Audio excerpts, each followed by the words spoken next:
മനുഷ്യകുലത്തെ നരകത്തിലേക്ക് തള്ളാതെ തന്റെ നീല കാപ്പയോട് ചേർത്ത് പിടിച്ച് സംരക്ഷിക്കുന്ന പരിശുദ്ധ അമ്മയ്ക്ക് ഓരോരുത്തരെയും സമർപ്പിച്ചുകൊണ്ട് അമലോത്ഭവ തിരുനാളിന്റെ മംഗളങ്ങൾ നേരട്ടെ. ക്രിസ്മസിനായി നോമ്പെടുത്ത് പ്രാർത്ഥനകൾ ഉരുവിട്ട് സുഹൃദാനുഷ്ഠാനങ്ങളിലൂടെ ഒരുങ്ങുന്ന ഈ വേളയിൽ അമലോത്ഭവ തിരുനാളിന് വലിയ പ്രാധാന്യമുണ്ട്. വിശുദ്ധ 10-ാം പിയൂസിന്റെ വാക്കുകളിൽ അമ്മയായ മറിയത്തെ കാണാതെ ഉണ്ണിയേശുവിനെ കാണുക പ്രയാസമുള്ള കാര്യമാണ്. പരിശുദ്ധ അമ്മയുടെ സൗന്ദര്യം മുഴുവനും നിറഞ്ഞു നിൽക്കുന്ന ശ്രേഷ്ഠമായ വിശേഷണമാണ് ഗബ്രിയേൽ ദൂതൻ നൽകിയത്. ദൈവകൃപ നിറഞ്ഞവളെ സുസ്തി. ദൈവകൃപയാൽ നിറഞ്ഞിരിക്കുന്നുവെന്നാൽ അവളിൽ പാപത്തിന്റെ മാലിന്യം അല്പം പോലുമില്ല.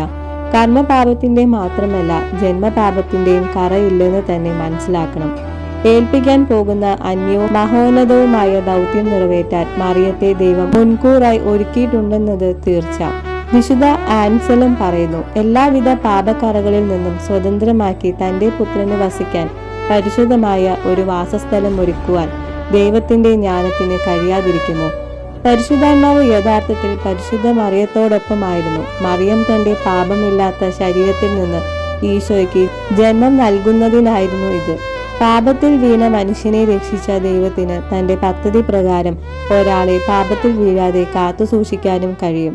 മറിയത്തിന് ദൈവപുത്രന്റെ അമ്മയാകാൻ പ്രത്യേകം നൽകപ്പെട്ട കൃപയാണ് അമലോത്ഭവം. സാത്താനുമായി നിത്യശത്രുതയിലായിരിക്കുന്ന സ്ത്രീയാണ് പരിശുദ്ധ കന്യക. ഏതെങ്കിലും ഒരു നിമിഷം അവൾ പാപത്തിലായിരുന്നുവെങ്കിൽ ഇത്തരം ഒരു ശാശ്വത ശത്രുതയുണ്ടാകുമായിരുന്നില്ല. ഉൽപ്പത്തി 3:15 സർപ്പത്തെ തകർക്കുന്ന സ്ത്രീയായി പരിശുദ്ധ അമ്മയെ ഉയർത്തിക്കാട്ടുമ്പോഴും അടിസ്ഥാനമായി നിൽക്കുന്നത് പാപക്കറയില്ലാത്ത അവളുടെ ജന്മം തന്നെയാണ്. മറിയത്തിൽ പാപമുണ്ടായിരുന്നുവെങ്കിൽ യേശുവിന്റെ മനുഷ്യത്വത്തിലും ഒരു പക്ഷേ അതുണ്ടാകുമായിരുന്നു. അതിനാൽ അവൾ കളങ്കരഹിതയായിരിക്കുക എന്നത് തികച്ചും അനിവാര്യമായിരുന്നു. 1854 ഡിസംബർ 8-ാം തീയതി 9-ാം പിയൂസ് പാപ്പയാണ് അവാച്യനായ ദൈവം എന്ന ചാക്രിക ലേഖനത്തിലൂടെ മറിയത്തിന്റെ അമലോത്ഭവം വിശ്വാസ സത്യമായി പ്രഖ്യാപിച്ചത്. ഇതിനും വളരെ മുമ്പ് 7-ാം നൂറ്റാണ്ട് മുതൽ അമലോത്ഭവ തിരുനാൾ ആഘോഷം സഭയുടെ പാരമ്പര്യത്തിലുണ്ടായിരുന്നു.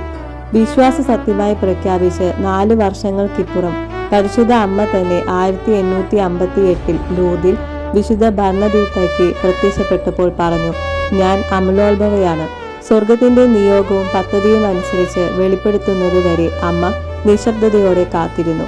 വെളിപ്പെടുത്തുന്ന സഭയുടെ പ്രഖ്യാപനമുണ്ടായപ്പോൾ അമ്മ അത് സ്ഥിരീകരിച്ചു. പ്രിയമുള്ളവരെ, പരിശുദ്ധ അമ്മയുടെ വിശുദ്ധി ദൈവത്തിന്റെ ദാനമാണ്. ഈ ദാനം ക്രിസ്തുവിൽ തിരഞ്ഞെടുക്കപ്പെട്ട എല്ലാവർക്കും നൽകപ്പെട്ടിരിക്കുന്നു. ക്രിസ്തുവിന്റെ അനുയായികൾ എന്ന നിലയിൽ തന്റെ മുമ്പിൽ സ്നേഹത്തിൽ പരിശുദ്ധരും നിഷ്കളങ്കരുമായിരിക്കുവാൻ ലോകസ്ഥാപനത്തിനു മുമ്പ് തന്നെ അവിടുന്ന് നമ്മെ ക്രിസ്തുവിൽ തെരഞ്ഞെടുത്തു. വിശുദ്ധി എന്നാൽ നമ്മുടെ ജീവിതത്തിൽ മാറ്റം കൊണ്ടുവരാൻ തക്കതായ ദൈവത്തിന്റെ ദാനമാണ്. ഇതിനെ സാധൂകരിക്കാനും നിരാകരിക്കാനും നമുക്ക് സാധിക്കും. പരിശുദ്ധ അമ്മ ഇതാ കർത്താവിന്റെ ദാസി എന്ന് പറഞ്ഞുകൊണ്ട് ജീവിതത്തിലുടനീളം അതിനെ ഉയർത്തിപ്പിടിച്ചവളാണ്. ജീവിതാരംഭം മുതൽ എല്ലാ സമയത്തും ദൈവത്തിന്റെ സ്നേഹവലയം അവളുടെ കൂടെ ഉണ്ടായിരുന്നു. അവളോട് കൂടെ ഉണ്ടായിരുന്നുവെങ്കിലും അവൾ ഈ ലോകത്തിലായിരുന്നു. ആകുലതകളും പ്രതിസന്ധികളും ഒക്കെ ധാരാളം ഉണ്ടായിരുന്നു അവളുടെ ജീവിതത്തിൽ. അതിനാൽ തന്നെ നമ്മെ സഹായിക്കാൻ അമ്മയ്ക്കാകും. ചതിയും വഞ്ചനയും സ്വാർത്ഥതയും അസൂയയും അഹങ്കാരവും ഒക്കെ ഇന്ന് മനുഷ്യന്റെ കൂടെ പിറപ്പുകളാവുകയും സഹോദരന്റെ ജീവൻ വിലമറക്കുകയും ചെയ്ത് പാപബോധം നഷ്ടമാകുന്ന ഇടങ്ങളിൽ അമലോത്ഭവയായ അമ്മയുടെ സാന്നിധ്യം നാം ആഗ്രഹിക്കണം. സമൂഹ മാധ്യമങ്ങളിൽ എന്നും എപ്പോഴും വൈറലായി നിൽക്കാൻ എന്ത് ചെയ്യാൻ തയ്യാറാകുന്നവർക്ക് പരിശുദ്ധ അമ്മ ഉയർത്തിപ്പിടിച്ച വിശുദ്ധി ഒരു വെല്ലുവിളിയാണ്. പരസ്പരം ക്ഷമിക്കാനും പൊറുക്കാനും മനസ്സിലാക്കാനും സ്നേഹിക്കാനും പങ്കുവെക്കാനും ബഹുമാനിക്കാനും ഒക്കെ മറന്നുപോകുന്ന കുടുംബങ്ങളിൽ ഉണ്ണീശോ പിറക്കണമെങ്കിൽ ഈ അമ്മയെ കൂട്ടുപിടിക്കാൻ തയ്യാറാകണം. വചനം നമ്മെ ഓർമ്മിപ്പിക്കുന്നു, ഹൃദയശുദ്ധിയുള്ളവർ ഭാഗ്യവാന്മാർ, അവർ ദൈവത്തെ കാണും. ദൈവത്തെ കാണുക മാത്രമല്ല, ദൈവത്തിന് പിറക്കാൻ തന്നെ സമർപ്പിച്ച് വിട്ടുകൊടുത്ത പരിശുദ്ധ അമ്മയുടെ പരിശുദ്ധിയുടെ ആഘോഷമായ അമലോത്ഭവ തിരുനാൾ ഈശോയെ കാണാൻ ആഗ്രഹിക്കുന്നവർക്കും വിശുദ്ധ ജീവിതം നയിക്കാൻ ആഗ്രഹിക്കുന്നവർക്കും പ്രതീക്ഷ നൽകുന്ന തിരുനാളാണ്. ഒരിക്കൽ വിശുദ്ധ ഏവപ്രാസമ്മയോട് സാത്താൻ പറഞ്ഞു, നീ ഈശോയെയും മറിയത്തെയും ഉപേക്ഷിച്ചാൽ നിന്നെ ഞാൻ ശല്യപ്പെടുത്തില്ല. അതായത് പരിശുദ്ധ കന്യകാ മറിയത്തെ ഉപേക്ഷിച്ച ആത്മാവിനെ എളുപ്പം കീഴടക്കാമെന്ന് സാത്താൻ അറിയാം.